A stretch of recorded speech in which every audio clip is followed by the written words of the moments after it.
Al-Fatihah. A'udzubillahi minasyaitonir rajim. Bismillahirrahmanirrahim. Alhamdulillahirabbil alamin arrahmanir rahim maliki yaumiddin. Iyyaka na'budu wa iyyaka nasta'in ihdinas siratal mustaqim siratal ladzina an'amta 'alaihim ghairil maghdubi 'alaihim waladdallin. Amin.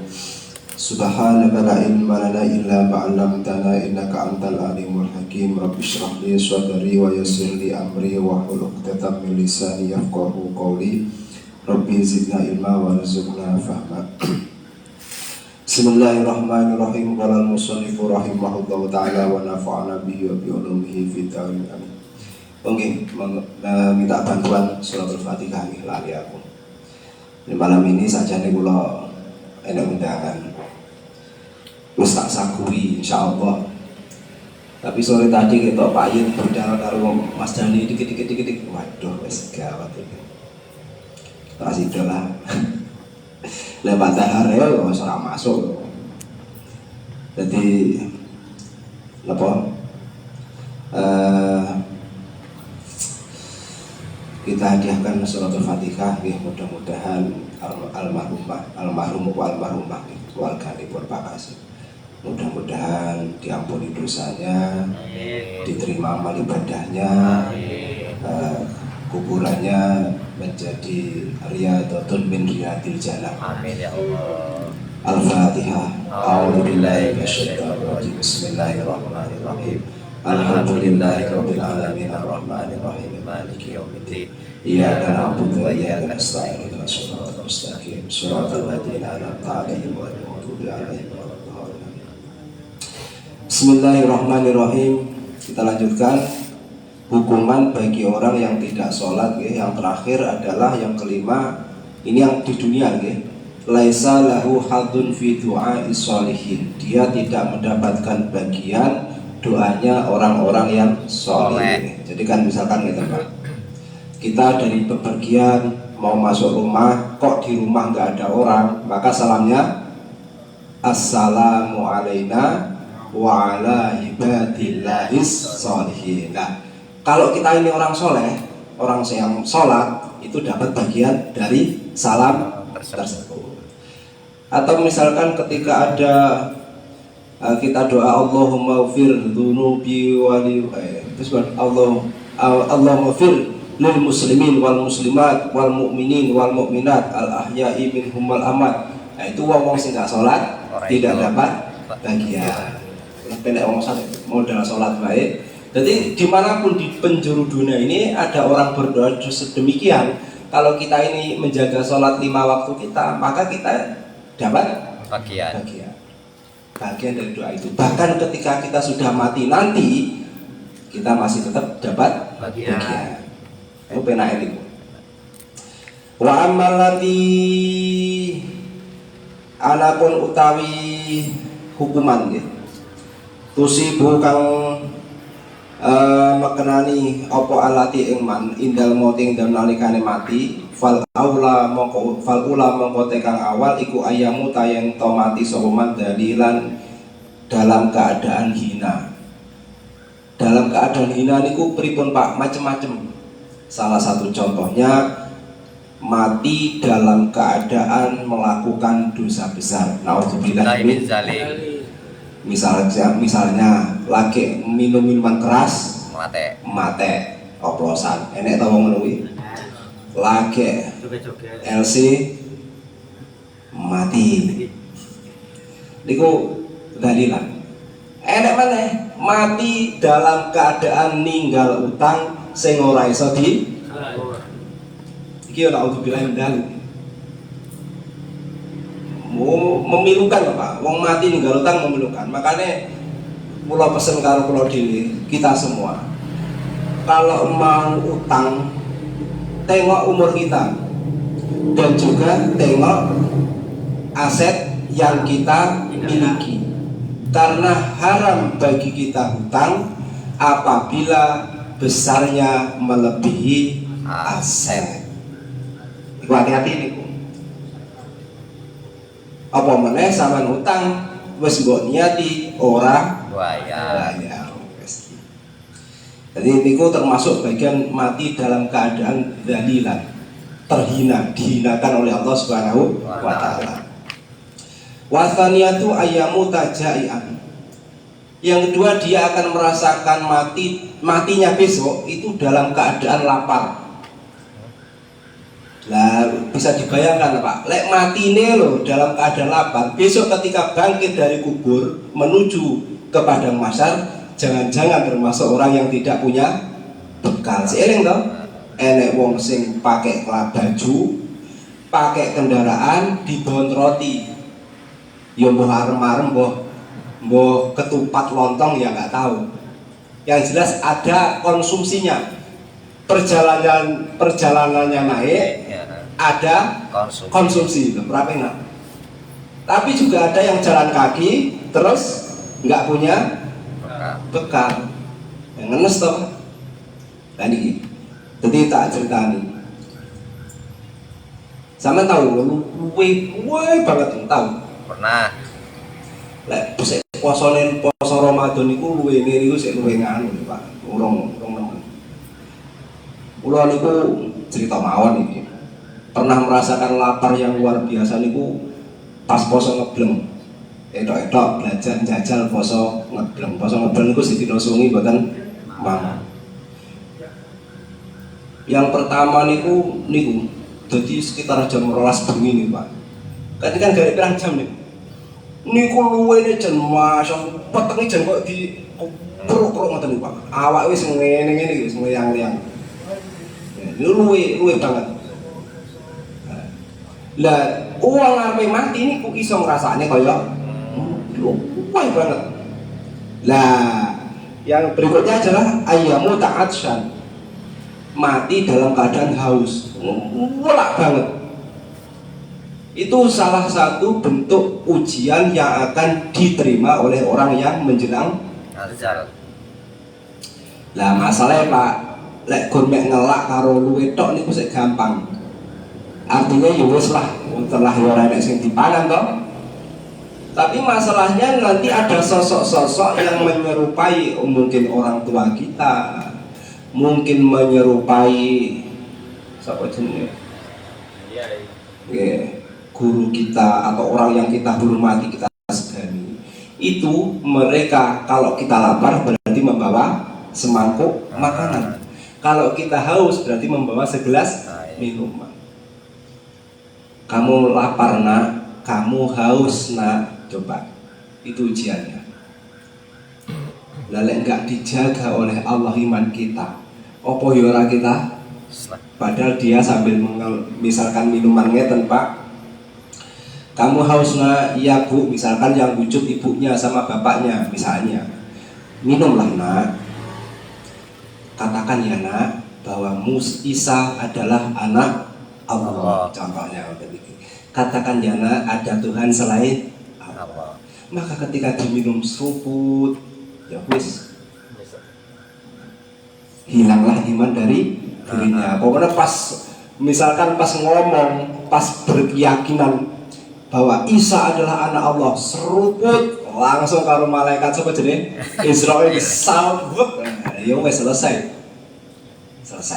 Niku. Wis muga-muga kula sampean nggih kabeh besok lek wayahe mati kapanpun mati dalam keadaan membawa iman. Amin ya rabbal alamin.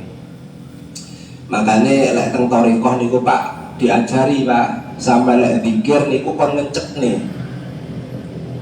Kon ngencepne niku piye? Ya dicepne Pak. Dihunjamkan ke dalam jantung. Misalkan zikirnya la ilaha illallah diantem nih. Tujuannya apa? Bene mancep biar tertanam. Lah sampai apalagi sekarang Pak, lek bayangnya gampang kalau nyari contoh itu. Sampai dulu YouTube ada orang baru masih dalam keadaan koma, dia ngerocos ya Pak. Ngereweng kan banyak. Ngerewengnya itu mungkin sesuai dengan kegemarannya yang ada di TikTok, mungkin sesuai dengan kegemarannya yang ada di ini bukan banyak sama dulu. Maka diharapkan ketika la ilaha illallah itu sudah tertanam di dalam hati, kapan baik kita terkejut, kaget atau apapun, la ilaha illallah adalah kalimat yang keluar dari lisan kita.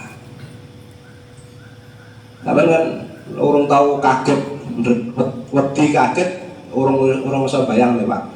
Tapi ketika sampean kaget niku sing Gusti Allah, sampean roh bagaimana ketika itu apa jenenge? Ya Allah yang Karim. Sampean tahu pernah nampak hantu? Gak tahu kan? Berarti sampean ora tahu wedi keweden Pak. Waktu kecil. Waktu kecil itu kan belum nikinya belum apa. Moro-moro hantu berduduk nek ngarepmu. Dalam keadaan kaget terkejut. Nah, ini lah. Ketika kalimat-kalimat thayyibah yang sudah tertanam, maka itulah yang akan terucap. Loh, bahkan di dalam mimpi pun seperti itu kan.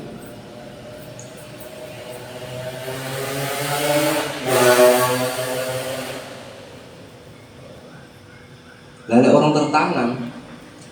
Dan saya bisa bayangin Pak. Misalkan malaikat moro-moro berduduk ada piye Pak. Nah, monggo. Sepokok diake-ake iki. Saiso-isone sing penting diakei iki.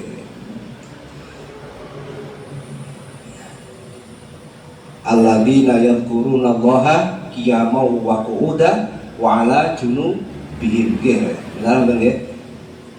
Jadi dalam keadaan berdiri, dalam keadaan duduk, dalam keadaan baring, monggo. Sampai mikir. Karo arepe turu niku iki ora. Tapi kalau orang iso turu ya aja rusuh, tapi mboten ngantuk. Nggih, mboten ngantuk.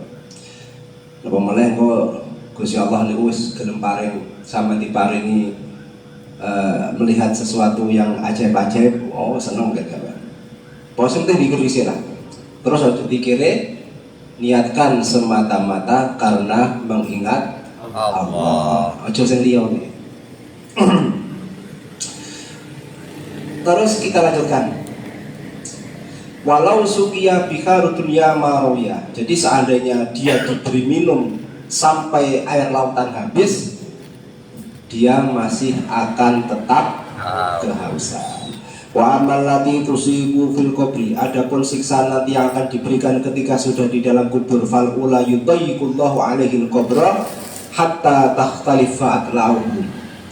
Yaitu Allah menyempitkan apa jenenge kuburan sampai tulang berulangnya nanti akan mengumpul menjadi satu. Sampai tahu buka kuburan tulang berulangnya niki ngerontol dari siji. Tahu enggak? Lek sampean uripe nek mungkin Lampung atau Jawa kuburan kan wis rapet Pak. Ngendih bahasanya napa? Kuburan yang sudah nggak ada patokannya digali lagi. Itu sering Pak kita temukan azmun adla apa niku nggih. Jadi normalnya sama pikir secara logika. Mayat itu kan jenazah itu kan nggak bisa bergerak Pak. Terus manggone di selonjorke ke utara dan ke selatan. Lemai pun disempitnya toh, lek berikan nggih peti dadi si ombo Pak. Lek teng Jawa kan gak butuh peti. Struktur tanahnya. Jadi yo cuma selebar awak kan. Ojo meneh Pak kok arepe melumah lho nggak bisa Pak. Mayat itu nggak bisa, mau seandainya dia bisa melumah sendiri itu tidak bisa karena wis diganjel bantal juga sempit pas ngepres. Tapi gitu loh, ketika setelah sekian puluh tahun mungkin digali, ternyata tulang belulungnya niku jadi siji. Nah, pikiran enggak mungkin, apalagi ketimbun tanah. Sehingga ketika digali ya kudune kepala tetap di utara, kakinya tetap kebalik ya, betul ya? Kepala tetap di utara, kakinya tetap di selatan. Tapi kenapa kok malah jadi siji? Malah kadang-kadang sirai ganti nek. Itu. Dia kalau Jawa siji angger nemu ngono iki dolanan, Pak. Kayak jalan-jalan. Zaman cilik, umbiar kan gak oleh saat ini Pak. Kedolanan, nah niku. Jadi seperti itu. Itu salah satu bentuk siksaan yang, apalagi ketika sampai ingat dalam keterangan yang lain bahwa bumi ini mempunyai dendam khusus kepada orang-orang yang tidak sholat, yang berbuat zalim ketika di bumi. Tunggu nanti kalau sampai kamu sudah masuk ke dalam perutku kan remek kowe.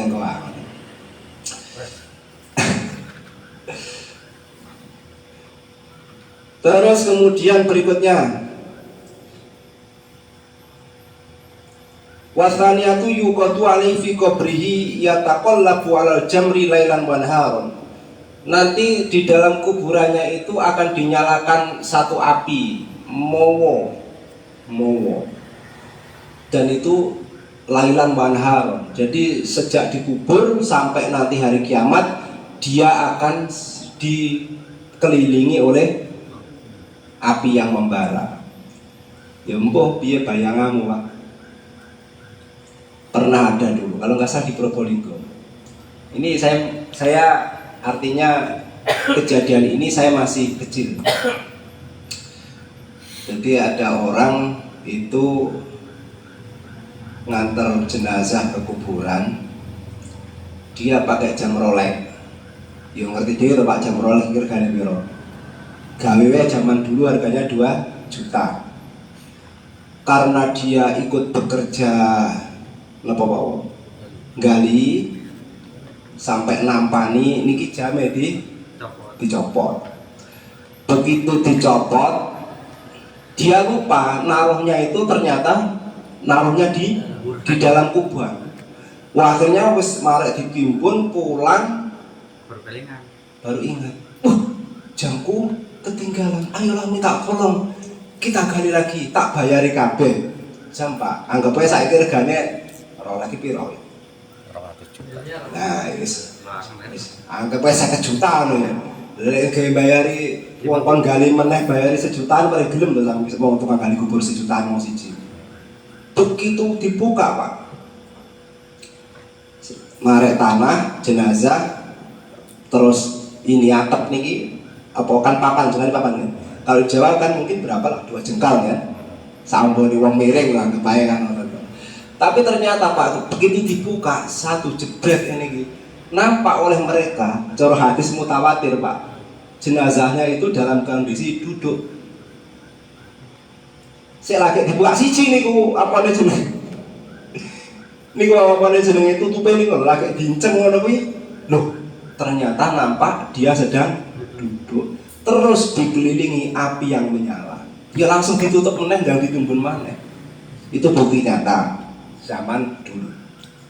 Artinya ngeten iki ora kudu mbok imani, lek percaya monggo, ora ya ora apa. Artinya saya mendapatkan cerita kejadian yang sesuai dengan hadis iki. Nah, maksudnya ngono kuwi. Terus kemudian wa thalithatu yusallatu alaihi fi qabrihi fubanun ismu Syuja' al-Aqra yadribu ala tadyi is-shalawati wa yastaghriqu ta'dibuhu bimikdari awqati shalah. Jadi napa niki? Suban lho kan? Hah? Ulat. Jadi nanti di dalam kuburan itu enek ulone. Ya Allah. Yang ular itu tadi nanti ya tribu jane iki yo ngepok atau mosok ngepok. Gawe beti ngono Pak nggih, ngubet nekep apa nyokot bagaimana selama nggih bimik dari awqati shalah. Jadi waktu sholat itu misalkan gawe 5 menit. Jadi akan satu hari 1 malam berarti ada waktu 5 menit kali 5 dia akan digubet ular atau digigit ular atau bagaimana. Wa amalati tusibu indaliqa'i rabbi. Kemudian ketika nanti bertemu dengan Allah, berarti niki di padang mahsyar, nggih. Ketika kehidupan di padang mahsyar, idzan syaqqatis sama'u ya'ti malakun wa biyadi silsilatun dharu'a sab'una dhira'an. Nanti dia akan didatangi malaikat yang di tangannya membawa rantai yang panjangnya 70 dhira'. gawe sakdira niku 50 cm, 50 kali 70 berarti 35 meter. Bawa rantai sepanjang 35 meter. Ya 20 tambah 20 50 iki 50. Ya wis sak dawane iki lah nggih. Rantai. Terus rantai itu kenapa? Fayu'alladuha fi unuqihi, diikatkan ke lehernya orang yang tidak sholat. Tsumma yudkhiluha fi mamihi, lalu salah satu ujungnya dimasukkan ke mulutnya orang yang tidak sholat.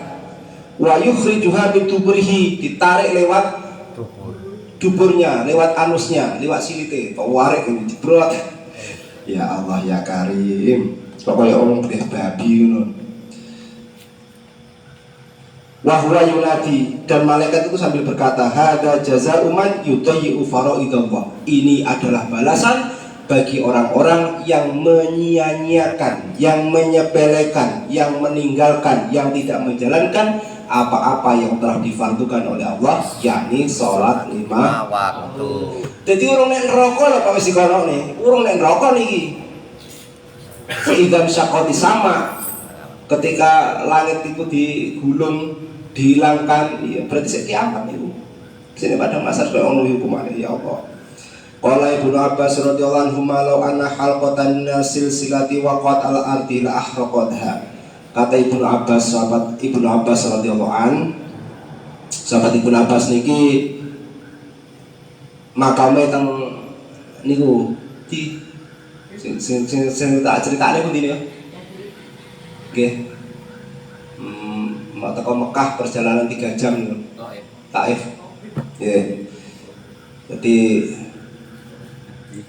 niki termasuk sahabat yang paling jos dalam hal ilmu, okay? Dalam hal ilmu niki sahabat Ibnu Abbas salah satunya. Beliau berkata, lau anna halqatan, seandainya saat rantai niku sak kunker niku, kan rantai niku ngene to, bulu-buluan nggih sak kuntere niku lho, sak buntere. Kok misalkan jatuh ke bumi, ceblok kayak meteor ngono niku, la ahraqatha, maka niscaya bumi ini akan langsung terbakar, hancur, lebur. Lah koyo ngono kuwi isuk disumpel nek cangkeme wong sing ora salat. Ya Allah, asaniyatul la yang dzulullahu ilaih niki sing ya Allah sing ngeri banget iki, Pak. Allah tidak melihat kepada mereka. Wingi wis dibahas sedikit ya. Dicueki karo Gusti Allah. Lah wong dicueki Gusti Allah niku, Pak. Sing dadi masalah niki yang menipu niku niki.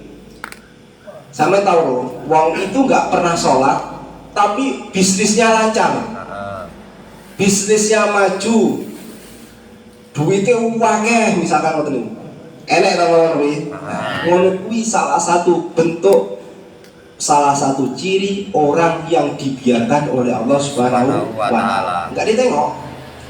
Akhirnya apa? Kekayaannya, mungkin jabatannya, pangkatnya, pengaruhnya ini akan semakin menggiring dia jauh dari Allah dan semakin dekat menuju nerakanya Allah Subhanahu wa Ta'ala. Dicari. Tapi lek enek wong soleh iku nggak dicari, Pak, dipantau terus 24 jam. Misalkan mulai sugih lali karo ibadah, tarik duit dengan bersalah, akhirnya eling maneh balik meneh. Mau misalkan mulai sugih, usahane lancar, males nek masjid, tarik maneh gawe sakit, akhirnya eling meneh. Nah, itu bukti, itu salah satu bentuk bahwa Allah sebenarnya sayang diperhatikan. Dan memang ngoten niku, makane la iso ya ora usah sampai dikono Gusti Allah, ayo kita semangat dalam hal beribadah, memenuhi perintah-perintah Allah. Jadi niku memang menipu banget, Pak. Makanya dulu sekali pernah kita bahas, sampai orang Islam kok pengen golek duit, wakeh, ora iso, karena Allah itu nggak ingin hambanya besok ketika di hari kiamat kangelan ketika hisab. Jadi yo wis ngono kuwi sugihmu yo sugih ngono kuwi wae, ora iso kaya sing jarum super Orang iso kaya sing duwe gudang garam nggak bisa, Pak. Paham tuh maksudnya? Paham. Berapa itu? Hah? Kayak sing bisa. Bisa. Bisa. Oke, bisa. Tapi harus sekuat Utsman bin Affan. Artinya ketika kita siap menjadi orang kaya sebagai orang soleh dan siap menjadi orang kaya, gak usah jauh-jauh sahabat, ulama kiai wae sepirang tapi mereka siap dalam hal menjalankan taat ibadah, dua siap dalam hal menasarukan uang. Jadi uang yang diperoleh bukan uangnya sendiri, tapi uang itu sebagian harus mampu dia manfaatkan untuk agama Allah. Niku syaratnya. Tapi lek sugih tapi sampean pelit, ora iso sing ngoten niku. Makane digawe pas-pasan. Monggo. Nggih, niku wae nek syaratnya niku ya kayak Utsman bin Affan, kayak Abdurrahman bin Auf. Itu kan mereka siji soleh, dua dermawan. Artinya uangnya, kekayaannya bukan untuk dirinya sendiri, tapi untuk yang lain, untuk agama Allah. Mereka berani memberikan separuh dari hartanya. Sampeyan wani separuh dari hartanya. Nah, makanya orang iso lek seperti Utsman bin Affan, krono ora wani. Wis ngoten mawon. Nggih, nggih. Mudah-mudahan manfaat barokah, kita bisa mengambil pelajaran dari apa yang telah kita pelajari bersama, senantiasa ditolong oleh Allah untuk menapaki jalan-jalan yang diridhoi oleh Allah Subhanahu wa taala. Amin ya rabbal alamin. Bismillahirrahmanirrahim. Rabbi fa'fa'na bi barakatihim wa ahdina al-husna bi hurmatihim wa amisna fi tariqatihim wa mu'afatina. Amin ya rabbal alamin. Wassalamualaikum warahmatullahi wabarakatuh. Waalaikumsalam warahmatullahi wabarakatuh.